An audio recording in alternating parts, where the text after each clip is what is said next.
Special edition 7वीं में Quetta gladiators की Islamabad United को शिकस्त। लाला का बदला, उमर अकमल की वापसी और सरफराज अहमद ने भी धोखा नहीं दिया। इस मैच में इंडियन सीरियल से ज्यादा ट्विस्ट थे। जब एक सोशल मीडिया सारिफ ने इस्लामाबाद यूनाइटेड और कोयटा ग्लेडिएटर्स के मैच के बारे में ये लिखा तो ये काफी हद तक दुरुस्त था। कल के मैच में सभी कुछ था, बेहतरीन बैटिंग परफॉर्मेंस और बॉलिंग भी, लेकिन आखिर में कोयटा के कप्तान सरफराज अहमद ने अपनी टीम को 5 विकेटों से जितवा दिया। लेकिन इससे पहले उमर अकमल की वापसी, जैसन रॉय की एक और शानदार इनिंग्स, शाहिद अफरीदी की बेहतरीन बॉलिंग और फील्डिंग समेत इस्लामाबाद यूनाइटेड के फहीम अशरफ और एलेक्स हेल्स की बैटिंग ने इस मैच को यकीनन एक यादगार बना दिया है। इस्लामाबाद की पहली इनिंग्स और एलेक्स हेल्स का शानदार आगाज।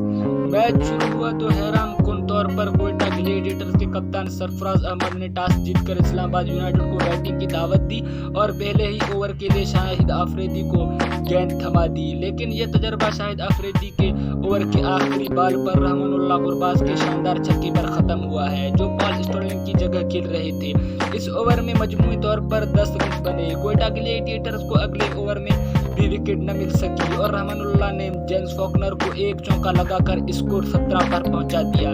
सरफराज अहमद ने अब गेंद नसीम शाह को दी, जिन्होंने रहमानुल्लाह और एलेक्स हेल्स को स्कोर करने का मौका नहीं दिया और सिर्फ 3 ही रन दिए। अब सरफराज ने और बॉलिंग तब्दील की और लेफ्ट हैंडर गुलाम मुदस्सिर को गेंद दी, जिनको एलेक्स हेल्स ने दूसरी ही गेंद पर छक्का लगा दिया।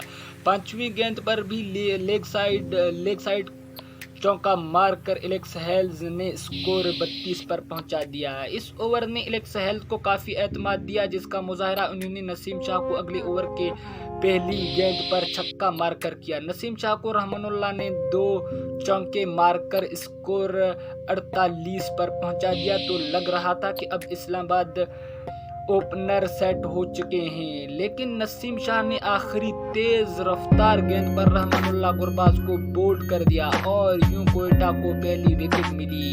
कप्तान शादाब खान अब क्रीज पर आए। कॉलन मिनरो और पॉल स्टर्लिंग की गैर मौजूदगी में इस्लामाबाद यूनाइटेड की उम्मीदें एलेक्स हेल्स से जुड़ी थी, जिन्होंने रहमानुल्लाह गुरबाज के आउट होने के बावजूद अगले ओवर में नूर अहमद को एक और छक्का मारा। शाहिद अफरीदी के अगले ओवर में गेंद स्पिन भी ज्यादा हो रही थी और नीचे भी रही, लेकिन एलेक्स हेल्स और शादाब ने काफी एहतियात से ये ओवर खेला। जेम्स फॉकनर की 8वीं ओवर के इख्तिताम पर इस्लामाबाद का स्कोर 1 विकेट पर 77 हो चुका था। शाहिद अफरीदी की तीसरे ओवर में 7 रन बने। एलेक्स हेल्स ने जेम्स फॉकनर के 10वीं ओवर के पहली गेंद पर चौका मारकर अपनी 31 गेंदों पर मुकम्मल कर ली। अगले ही गेंद पर उन्होंने लगातार दूसरा चौका मारा, तीसरी गेंद भी बाउंड्री के पार की और 6 रन हुए। 10वीं ओवर के इख्तिताम पर इस्लामाबाद 1 विकेट के नुकसान पर 100 रन मुकम्मल कर चुका था, जबकि एलेक्स हेल्स और शादाब खान की पार्टनरशिप भी 50 रन हो चुकी थी, जिसमें बड़ा हिस्सा एलेक्स हेल्स का था। विकेट पर विकेट शाहिद अफरीदी का बदला, लाला कभी बूढ़े नहीं हो सकते। इस्लामाबाद यूनाइटेड मजबूत पोजीशन में थी, लेकिन शाहिद अफरीदी का अगला ओवर इन पर भारी गुजरा।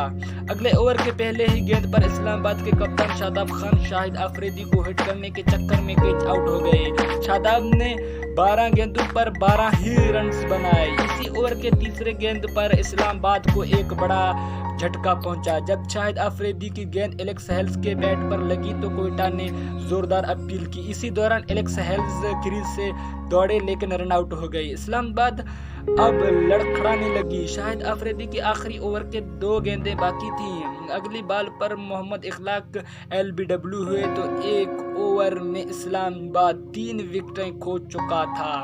शाहिद अफरीदी ने ओवर मुकम्मल किया तो इनका स्पेल खत्म हो चुका था, लेकिन इस्लामाबाद का स्कोर कारण 102 रन और 4 विकेटें गिर चुकी थी। लेकिन शाहिद अफरीदी ने स्पेल मुकम्मल होने के बावजूद अगले ओवर के पहली गेंद पर आजम खान को डायरेक्ट हिट पर रन आउट कर दिया, जो बिना कोई रन बनाए ही पवेलियन लौटे। यानी 7 गेंदों में शाहिद अफरीदी 4 विकेटों की वजह बन चुके थे।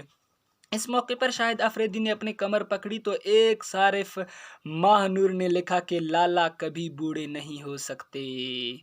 मज़ीद इस तरह की वीडियो देखने के लिए मेरा यूट्यूब चैनल ज़ैन स्पीक 04 को सब्सक्राइब करना मत भूलें। अगर आप मुझे फेसबुक पर देख रहे हैं तो फेसबुक पर ज़ैन बलोच पेज को ज़रूर फॉलो करें। मिलते हैं एक और वीडियो में, तब तक के लिए अपना बहुत सारा ख्याल रखिएगा। अल्लाह हाफिज़।